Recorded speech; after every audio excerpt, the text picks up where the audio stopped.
So we're going to talk about finding the inverse of functions. So before I talk about that, I just want to quickly remind you. So I have these two functions here. This is something you should already know if you're watching this video. Which of the following would be considered one-to-one functions?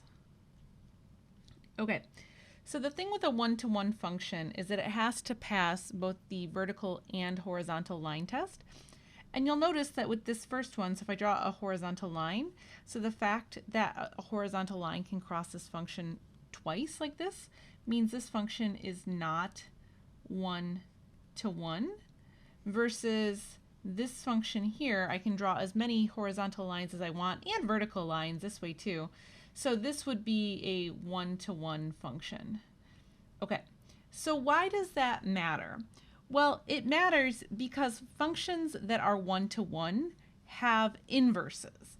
And so what is the inverse of a function? The inverse of a function is found by reversing the order of its xy coordinates to yx. And we denote the inverse with this f to the negative 1x. So we say f inverse. So I know that this looks like an exponent, but it's not an exponent in this context. Context is everything in math, right?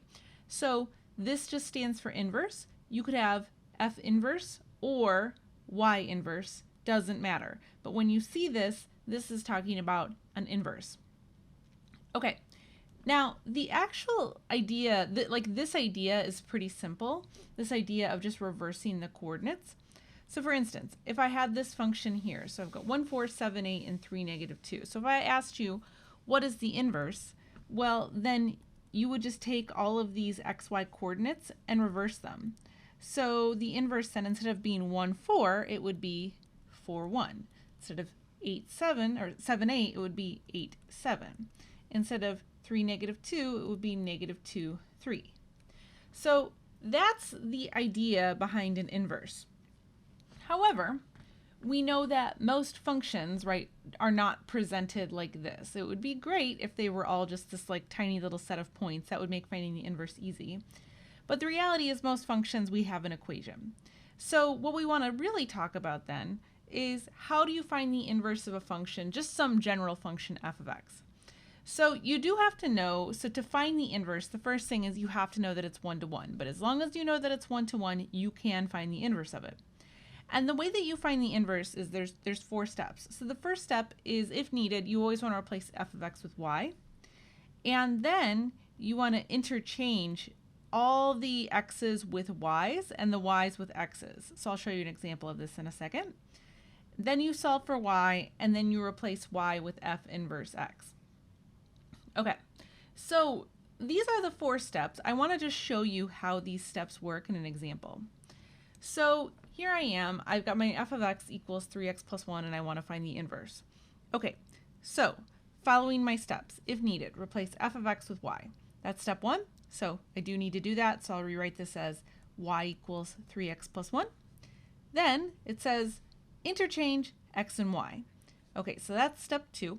So where I see an x, I'm going to replace it with the y. Where I see a y, I'm going to replace it with x. So this will become x equals 3y plus 1. Next, I want to solve for y. Okay, so if you're playing along at home here, I would strongly recommend that maybe you just pause for a second and you solve for y just to make sure you're kind of following along. And then hit play when you're ready. Okay, so I'm going to go ahead and... Okay, so I'm going to divide everything by 3. So this is going to be y equals 1/3 x minus 1/3. So notice that when I divided everything by 3, maybe I can just write it over here. So in dividing everything by 3, I really just separated this into 2 separate fractions over 3. Okay, so this is now, I've solved for the equation, and so then the last thing that I need to do is I need to replace y with the f inverse x. So this will become f inverse x equals 1/3 x minus 1/3. Cool. So just notice then, so what do we do? Okay, so we changed f of x with y, and then we flip-flopped the y and the x, and then we went through and we solved for this y here to get this, and then we replaced the y with f inverse y. Okay, So the other thing that I just want to do to explain a little bit more about the inverse is I want to now graph the function itself with its inverse. So let's start by graphing 3x plus 1. So 3x plus 1, this is in that mx plus b form. So that means that the y-intercept is 1, so I can go ahead and mark 1. So I'll mark 1 right here. And then the slope, so we've got this 3x, that means that the slope is 3, which means I'll go up 3 over 1. So I'll go up 1, 2, 3 over 1, and I'll just go ahead and connect these. Okay, so let's label this f of x. And then now the inverse, so remember my inverse we just found was 1/3, that's a terrible 3, 1/3 x minus 1/3. Okay, so now to graph the inverse, so minus 1/3 is somewhere down here. I have to kind of estimate this. And then I'm going to go up 1 and over 1, 2, 3. So somewhere around here. Okay, so why do I care about graphing both of these together? There must be some reason. Well, there's actually kind of an interesting yeah, I use the word interesting lightly here, I guess, but there's an interesting relationship between graphs and their inverses. So part of what happens when you have a graph with its inverse is that it's actually consistently reflected over a particular line. So that reflection is this line right here, which is the line y equals x. So this is guaranteed of all functions and their inverses to always reflect over the line y equals x. Okay, so just keep that in the back of your head. We're going to play with that a little bit more as we continue through the video. So now what I want to do is I want to do the exact same exercise. So I have g of x equals negative 1/2 x plus 4. Okay, so let's just make sure that this makes sense to you. So why don't you pause the video here and you try this totally on your own. Hit play when you're ready and graph everything too. Okay, so I need to switch my function g of x to y, and then I need to flip my y and my x. So I can go ahead and subtract the 4. So now I have negative 1/2 y equals x minus 4. And then I can multiply negative 2 by all sides. That'll get rid of the fraction here. So here on this side now the negative 2's drop out. And I'll multiply everything by negative 2 here. So I get y equals negative 2x plus 8. And so now instead of writing f inverse, I'm going to write g inverse equals negative 2x plus 8. Okay, cool. So now let's just take a second to graph these. So I've got negative 1/2 x plus 4. So if I go up 1, 2, 3, 4, so here's my y-intercept. And then I've got negative 1 over 2 is my slope. So that means I go down 1 and over 2. Okay, boom, boom. I'll just note this is my f of x, or sorry, my g of x. And then let's graph the other function. So now I've got my inverse is 8, negative 2x plus 8. So that means that my y-intercept is 8. So let's see, 1, 2, 3, 4, 5, 6, 7, 8. There's my y-intercept. And then I'm going to go down 2 over 1. Let's see. I guess I'll go like this. Okay. All right, so this one, my scale's a little messed up here. So why don't we go to my favorite graphing website, desmos.com, for a second, just so that I can illustrate that this does still meet that criteria for the graphs.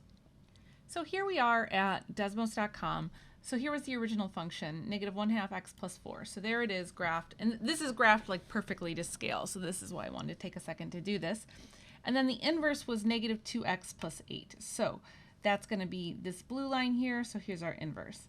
So the line that every function in its inverse is reflected over is this line y over x. So visually, if you think about this, so if I were to take this part of the red graph and flip it over this, that would land me over here, right? You can imagine that. And if I were to take this part of the graph and reflect it over this line, that would land me here. So, you know, I just wanted to quickly show you this because it doesn't look like it lines up on my graph, but that's because I drew it by hand. But it does actually line up out in the wild, in the real world. Okay, so just to summarize that, so what is the relationship that a function has with its inverse on a graph? The inverse is always a reflection of the function over... The inverse is a reflection of the function over the line y equals x. Okay, so we can trust that now. And I just want to take a look at finding the inverse of two slightly more interesting functions now. So the first one is the cube root of x, and the second one is x squared. Okay, so let's have you try this first one. Just try to find the inverse totally on your own. I know it's a slightly different function, but give it a go. See how you do. Hit play when you're ready. Remember, math is not a spectator sport. Okay. So I'm going to change this h of x to a y, so this becomes y equals the cube root of x, and then I'm going to flip-flop these. So now just thinking back on all the math that I know that we've talked about in previous videos. So to get y by itself, what I'm going to need to do is I need to cube both sides so that I get y equals x cubed, which means that my h inverse is x cubed. So bada bing, bada boom, we're good to go. Okay. And finally, what about x squared? So here's what's curious about this particular problem. So I've got f of x equals x squared, x is greater than or equal to 0. Why the heck is this here? Well, we will see this in a moment. So let's just ignore this for right now and just work on finding the inverse, and then let's see if we can make sense of this later.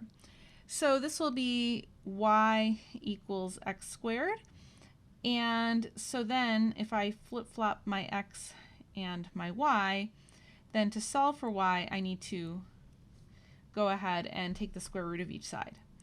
Okay, so here's the deal. When I take the square root, I need to technically usually take plus or minus, right?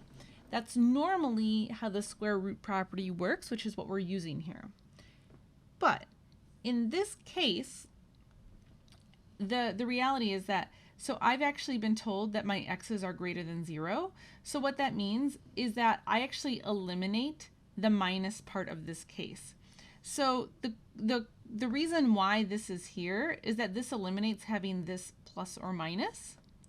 So this will just be y equals the square root of x, and so ultimately this becomes f inverse equals the square root of x. Now, I also want to show you why this matters, so let's take a look at Desmos one more time. All right, so back to Desmos. So here's the graph of x squared. So for one thing, this is actually what we opened the lesson with. X squared is not 1-to-1, right? So it wouldn't have an inverse. So that's part of the reason why the domain is being restricted to x is greater than 0. So in this graph, I have x is greater than 0. So this only gets 1/2 of that parabola. And this would be 1-to-1. So this has an inverse versus just the whole graph of x squared does not. So that's one of the reasons why it says x has to be greater than or equal to 0. And then you can see here that if I graph the inverse square root of x, these definitely look like inverses because you can see that they are, let's see, I'll zoom in a little bit. You can see that they are reflected over that line y equals x pretty clearly. And if I just had x squared, now again we would have a problem because this would not be like a perfect reflection. It would be kind of all messed up. So that's why that x is greater than 0 was part of the problem. Okay, and so that brings us to the end of this video. I will talk to you guys in the next one. Peace.